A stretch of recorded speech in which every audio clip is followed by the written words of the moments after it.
E a ministra Carmen Lúcia votou hoje para declarar inconstitucional aquelas alterações na lei da ficha limpa aprovadas pelo Congresso no ano passado. O Supremo Tribunal Federal começou a julgar a ação e os ministros devem analisar pedidos de suspensão dos trechos da lei complementar que abriram brecha para que políticos condenados possam voltar a disputar eleições mais cedo.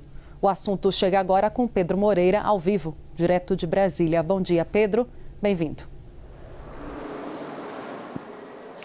Oi, Tainá. Para você também. Olá para o Uribe também, para quem acompanha os bastidores.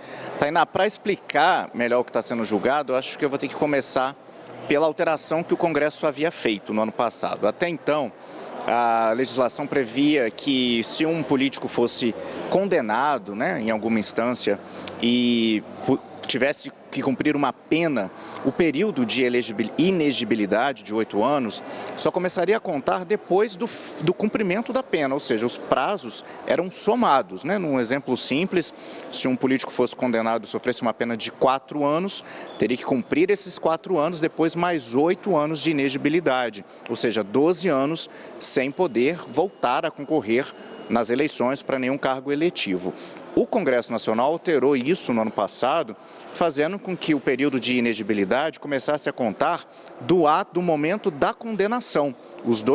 As duas punições seriam contadas de forma concomitante, ou seja, o prazo que o político ficaria afastado seria menor. Nesse exemplo que eu dei, seria de apenas 8 anos e não mais de 12 anos.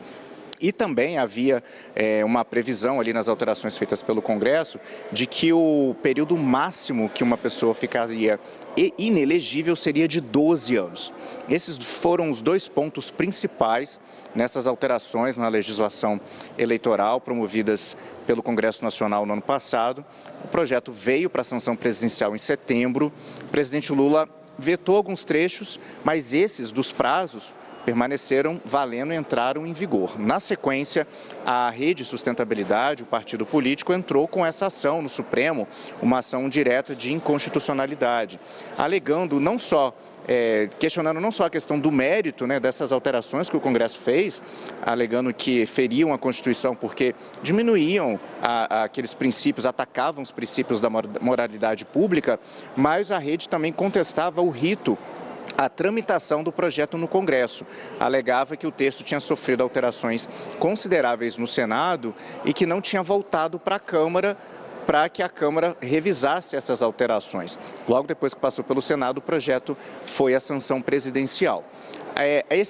Nessa ação, a Procuradoria-Geral da República já tinha se manifestado, tinha entendido que o Congresso tem sim a prerrogativa de fazer alterações na legislação, mas o Procurador-Geral da República, Paulo Gonet, tinha entendido parte do argumento da rede como válido, porque Gonet disse que o próprio Supremo tinha jurisprudência, ou seja, decisões anteriores, que falavam que a perda dos direitos políticos e a inegibilidade são punições diferentes e que, por isso, os prazos precisariam ser somados. Pois bem, hoje então a gente teve o início desse julgamento.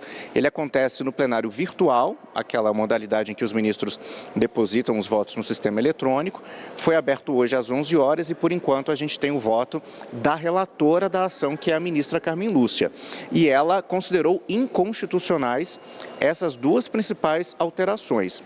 Alegou que houve sim uma falha na tramitação do projeto, porque o Senado teria feito alterações significativas de mérito, não foi apenas alterações de redação no texto, então a proposta teria que ter voltado para a Câmara, e ela também considerou que essas alterações feitas na contagem do prazo da inegibilidade ferem princípios republicanos, da moralidade, do bom trato da coisa pública. A ministra, então, vota dessa forma e agora a gente precisa esperar, melhor dizendo, o voto do restante dos ministros. São 10 ministros que podem participar, é um plenário principal, mas o virtual. A Rede Sustentabilidade tinha até pedido para que essa ação fosse julgada no plenário físico, ali no presencial, mas esse pedido a ministra Carmen Lúcia já tinha negado quando o julgamento foi agendado. Então, Carmen Lúcia considerou inconstitucionais tanto a contagem da inegibilidade, essa questão dessa alteração que os parlamentares tinham feito dos 8 anos começarem a contar só depois, no ato da condenação e não depois do cumprimento da pena, e ela também considerou inconstitucional o limite, esse teto de 12 anos que os parlamentares tinham estipulado. Sobre isso, a ministra disse o seguinte na decisão dela, no voto dela, que nós já tivemos acesso, que esse teto acabaria funcionando como uma espécie de anistia ou salvo-conduto para quem continua cometendo crimes, criando um período em que novas decisões da Justiça não teriam mais efeito prático para barrar o candidato. Então agora a gente segue de olho nesse julgamento virtual, Uribe e Tainá, para saber como vão votar os outros ministros. Eles têm a próxima sexta-feira para inserirem os seus votos no sistema. É um julgamento extremamente importante, pode definir, mudar completamente os cenários eleitorais no país inteiro. Aqui no Distrito Federal existe a possibilidade de José Roberto Arruda, ex-governador do Distrito Federal, ser candidato. E aí é um adversário pesado para Celina Leão. Então isso pode alterar completamente a correlação de forças hoje no país. Obrigado, Pedro, pelas informações.